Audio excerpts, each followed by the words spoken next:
Can you please tell me what is 211 and how can it be a resource for someone who is facing suicidal distress or a mental health emergency? Yeah, well, I'd be happy to. And thank you so much for having me, Delaney. 211 is the local crisis line and suicide hotline for this region. So our local 211 serves a five-county area of Palm Beach and the Treasure Coast, but the number is a nationwide number. So they're trained on suicide prevention, they're trained on help and resources. So at this number, you can call if you are struggling with a mental health crisis. You can also call if you don't have food in the house.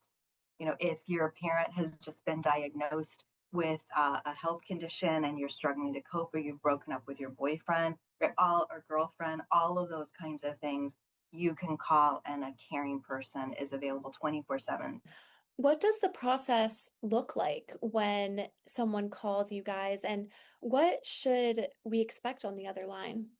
So it's a great question because people are sometimes nervous to reach out when they don't know what to expect. So what I tell people is that the call starts with like any other call. It starts with hello, right? So you're going to get a short little voice message to just let us know the level of severity of your crisis. But we get to most calls within 2 minutes, and you'll get a live person. We've got an entire team of people, and they start with hello. They're going to say, hello, thank you for calling. How can I help? What can I do for you? What's going on? And so we let the caller lead with what's going on with you and what you want to talk about. And then we'll ask probing questions. So you said you just had a breakup. I'm sorry to hear that. That sounds tough. Would you like to tell me more about that? Right. So we will probe from there, letting the person who's reaching out lead. And you mentioned that some people may have unsureness or hesitate to call the line.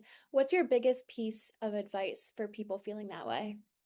Is that you have nothing to lose by making a call, right? And to know that the people answering the phone are your local neighbors. These are people that live in this area that have chosen to do the work, many because we've got personal experiences that cause us to want to be there for people who are struggling. So these are caring, some of the most wonderful, caring people that I've ever met. What advice would you give to friends, families, peers when someone they know comes to them and says that they are struggling?